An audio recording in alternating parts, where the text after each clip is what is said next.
setelah beliau meninggal dunia, kemudian dilanjutkan oleh Khalifah Umar bin Khattab.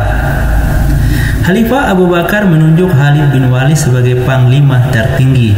Namun kemudian Khalifah Umar bin Khattab menggantinya dengan Abu Ubaidah bin Al-Jarrah sebagai panglima tertinggi. Peperangan yang tidak imbang dalam hal jumlah pasukan ini, di mana tentara muslimin berjumlah sekitar 40.000 orang, sedangkan pasukan Romawi Timur atau Bizantium berjumlah sebanyak 240.000 orang. Banyak peristiwa menarik yang bisa kita pelajari dan ambil hikmahnya. Apa saja? Berikut ulasannya. Yang pertama, diakui oleh sejarawan barat sebagai perang tergemilang dalam sejarah dunia. Perang Yarmouk yang bertujuan untuk membebaskan negeri Syam dari kaum Romawi serta menyebarkan Islam di wilayah tersebut. Pertempuran ini terjadi pada masa pemerintahan Abu Bakar As-Siddiq, namun kemudian dilanjutkan Umar bin Khattab karena Khalifah Abu Bakar meninggal dunia. Perang Yarmouk oleh sejarawan barat diakui sebagai salah satu pertempuran penting dalam sejarah dunia. Hal tersebut dikarenakan perang Yarmouk sebagai penanda gelombang besar pertama penaklukan kaum muslimin di luar Jazirah Arab. Di samping itu, perang ini mengakibatkan wilayah Palestina, Suriah, dan Mesopotamia yang rakyatnya semula menganut agama Kristen kemudian memeluk agama Islam atau menjadi Muslim. Yang kedua, pasukan muslim menempuh jalan pintas melalui padang pasir tanpa sumber mata air selama 15 hari. Sebelum terjadi perang Yarmouk, panglima perang kaum muslim termasyhur dan ditakuti di medan tempur, yakni Khalid bin Walid, tengah berperang di Irak. Beliau mendapatkan surat perintah dari Khalifah Abu Bakar pada saat itu untuk pergi membantu kaum muslim yang akan berhadapan dengan Romawi di negeri Syam. Khalid bin Walid bersama 10.000 prajuritnya kemudian menempuh jalan pintas yang tidak pernah dilalui oleh orang-orang sebelumnya dengan arahan penunjuk jalan yang bernama Rafi bin Umairah. Uniknya, jalan pintas tersebut merupakan padang pasir yang luas, terik dan juga tandus. Bahkan Rafi bin Umairah mengatakan bahwa ia pernah melewati jalan tersebut 30 tahun yang lalu dan selama 5 hari perjalanan tidak akan menemukan mata air. Khalid tetap setuju untuk melalui jalan tersebut agar waktu perjalanan yang semula selama 1 bulan atau 30 hari bisa dipangkas menjadi 15 hari perjalanan. Khalid memiliki taktik yang cerdik dan efektif di mana beliau menyuruh pasukan untuk memberi minum sebanyak-banyaknya pada seluruh unta logistik sebelum berangkat. Ketika di padang pasir, sebagian unta tersebut akan disembelih untuk dimakan oleh prajurit, sedangkan air yang tersimpan di punuk unta akan diminumkan pada sebagian unta yang lain. Kaki seluruh pasukan Romawi yang berjalan kaki dirantai satu dengan yang lain. Perang dahsyat ini berlangsung selama 6 hari dengan pasukan yang tidak seimbang.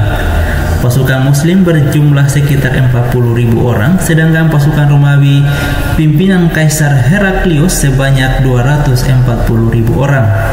Jumlah yang sangat besar tersebut merupakan hasil dari gabungan antara beberapa wilayah di kekuasaan kerajaan Romawi dan Sassanid. Di samping itu, seluruh pasukan Romawi yang berjalan kaki saling mengikatkan kaki mereka antara satu dengan yang lainnya.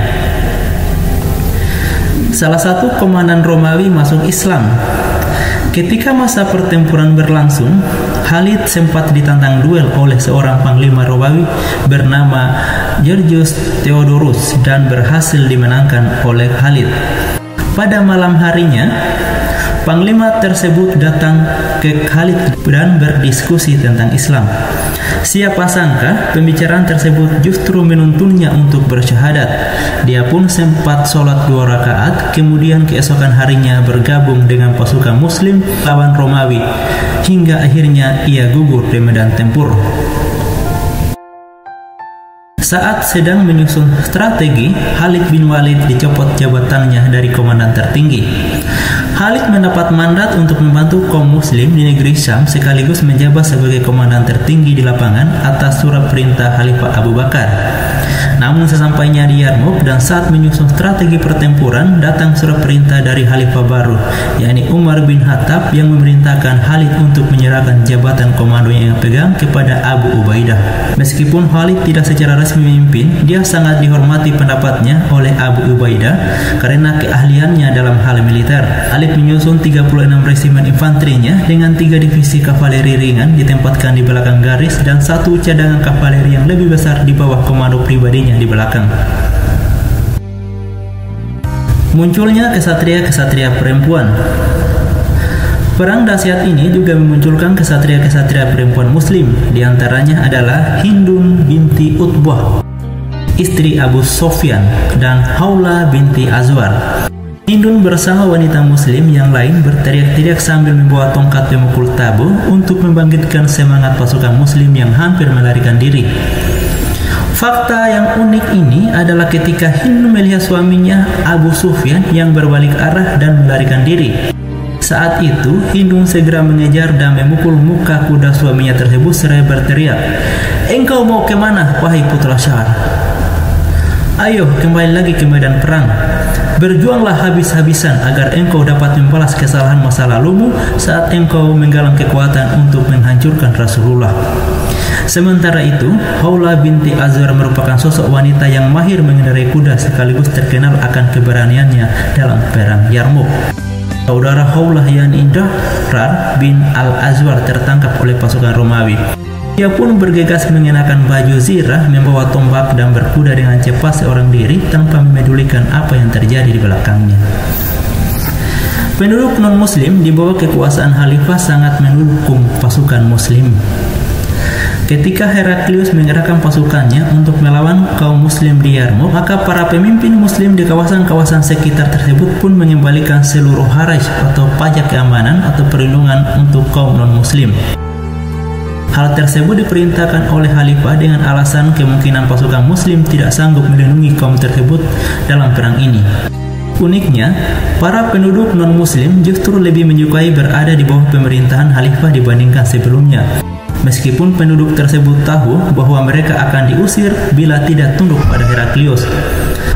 Bahkan kaum non-muslim bersumpah untuk menutup gerbang kota dan menjaga diri mereka serta berdoa kepada Tuhan mereka untuk memenangkan pasukan muslim.